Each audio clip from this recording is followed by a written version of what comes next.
to stop the bill. Oh, they saved us.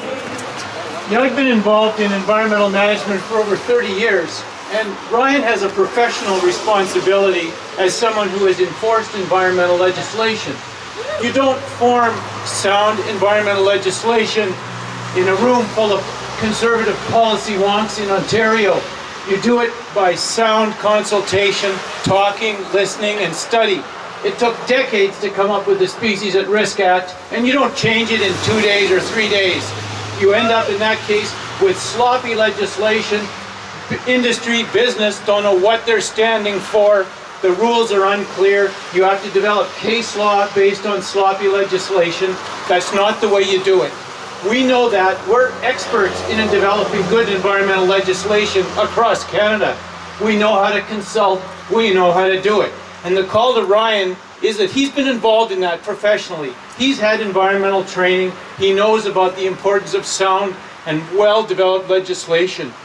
So that our call to him today is more than just as our member of Parliament. It's just that he's uniquely qualified professionally among his caucus peers to say, this is shitty legislation and we need to get it done right.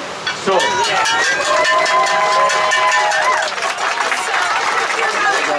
On the ominous budget bill, debate has been limited, committee work has been rushed. Many of the amendments in Bill C-38 have not been given the thoughtful research-based work they require in order to make good policy. Much of it is ideologically driven assault on the environment and workers' rights with the intention of promoting industry at the expense of Canadians. Long-term prosperity, as applied to this bill, is an oxymoron. I hope Ryan Leak will find the courage to vote against this bill.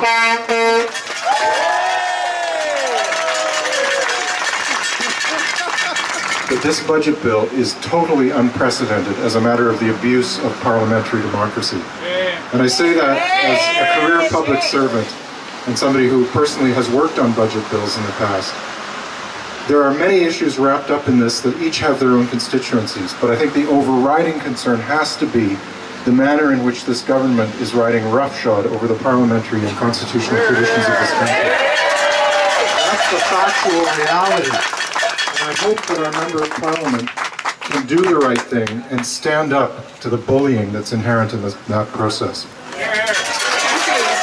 So I am standing here today as a youth and as a mother, hoping that for our future we will decide that the environment is important and we need to stand up and make sure that we defend our land, like defend our air and defend our water.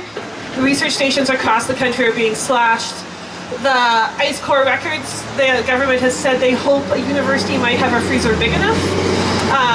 We've cut the Great Lakes station, they're cutting the station on Ellesmere. If we lose them, we're not going to get them back. And it's the same with libraries and with archives as the materials are being shipped off to private institutions and the public no longer has access to them. We have to fight it, and this legislation is just as bad. If we let those 70 pieces of legislation change, it's a huge fight to get back the strength in those environmental assessments, in all of our legislation that we had before. And I promise the young people across the country are angry and we are fighting too. Right on.